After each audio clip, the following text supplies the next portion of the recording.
Now, Russia's military says that it has begun tactical nuclear weapons drills near Ukraine. The exercises are taking place in Russia's southern military district, which, according to the Kremlin, includes parts of Ukraine under occupation.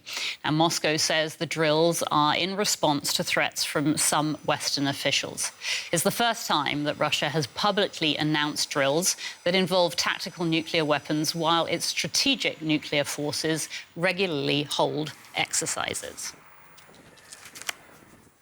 Katarzyna Zysk is Professor of International Relations and Contemporary History at the Norwegian Institute for Defence Studies. She joins us now. Welcome to DW. What kind of weapons are we talking about here? I mean, what are tactical nuclear bombs exactly? So they are considered less powerful than intercontinental ballistic missiles. They will have normally a smaller yield. They can be as small as to 1 kiloton. So they are considered for battlefield use. So the threshold for the use may be lower. They can be carried by sea-launched missiles, air-launched missiles, land-based missiles, artillery. And they are not really subject to arms control, such as intercontinental ballistic missiles, which is also why we do not really know exactly how many of these warheads Russia has, but the estimate is around 1,500 to 2,000. OK, so these are not the kind of weapons that can wipe out whole cities, but, of course, they are tactical nuclear bombs.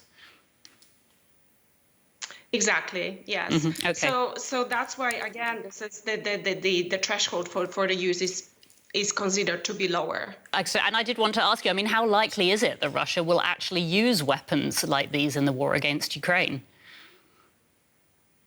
Yeah, this is a question that many has posed. I mean, nobody can really exclude that.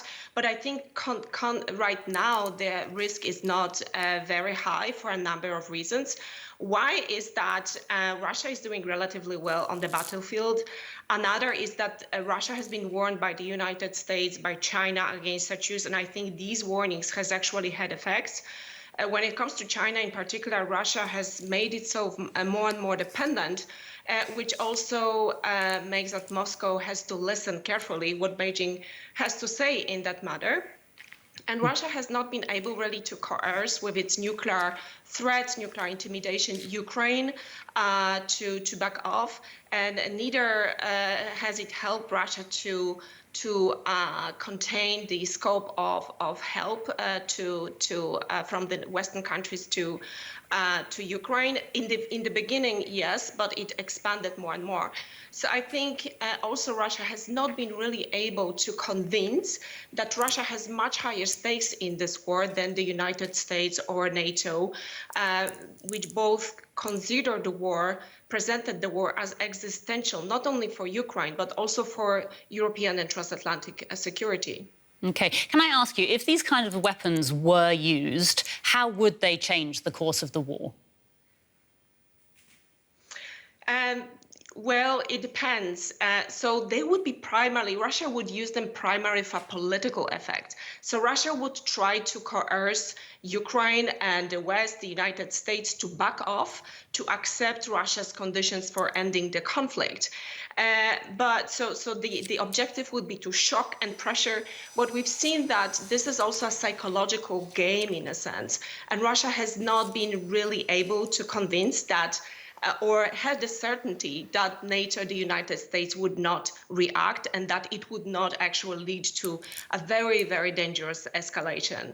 So, which is also possible in case Russia would use nuclear weapons. So in Russia, in Moscow, they will be assessing to what extent this kind of use will actually, will have an effect, but also a response. So they will be weighing costs and risks of such an escalation. And that's why staying united and sending a signal to Moscow, this will not intimidate neither Ukraine nor the West, is extremely important also to lower the risk of actual nuclear use. All right, we'll have to leave it there. Katarzyna Zysk with the Norwegian Institute for Defence Studies. Thank you so much for your time. Thank you very much. Mark Cancian joins me now. He's a retired colonel in the US Marine Corps and a senior advisor with the International Security Program at the Center for Strategic and International Studies. Welcome to DW News. Now, is Russia merely posturing with these drills, or is there more to it? I think there's more to it this time.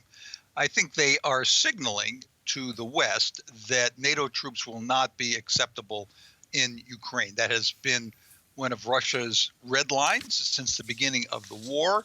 NATO has respected that, but now you're hearing NATO members talking about possibly moving troops into NATO. Of course, we heard about President Macron, but the Estonians have said that they might send rear echelon troops, trainers into Ukraine. And Zelensky himself is talking about having NATO aircraft shooting down Russian missiles in Ukraine. So faced with this rising discussion about possibly sending NATO forces into Ukraine, I think this is Russia's response. Nuclear threats have been part of Russia's strategy in Ukraine since the beginning of the invasion. Has that been effective so far? Well, I think it has been effective. There were a number of incidents early on where the Russians rattled their nuclear saber, and that made the West nervous. I think that's one reason that the United States, for one, hesitated to provide long-range missiles, ATACMS, for example, which they've just provided, because of the concerns over escalation. The Russians had backed off from their nuclear threats, and that's likely in response to criticisms by China, done privately, that they did not want to see escalation. So it's been a while since we've seen one of these kinds of threats. The U.S. has previously downplayed concerns that Russia could deploy a nuclear weapon in Ukraine. But behind the scenes, what kind of scenarios do you think the U.S. has prepared for?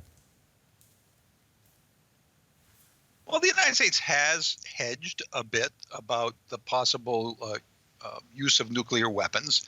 Now, the United States watches very carefully to see whether the Russians are actually moving nuclear weapons into places where they could be launched, and that has not been the case since the beginning of the war. Despite all the saber rattling, the Russians have not increased the readiness of their nuclear forces, and they have not now. But the United States has been very careful about what it provides and not appearing to attack the Russian homeland.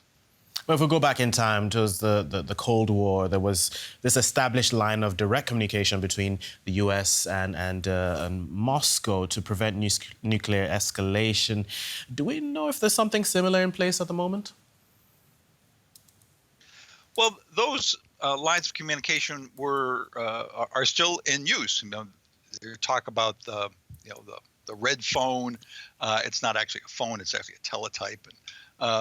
But those communications are still in existence. When I was in the Pentagon, a colleague brought me down to where that communication takes place. Every hour they test the system. So it's very easy for the United States to communicate to the Russians.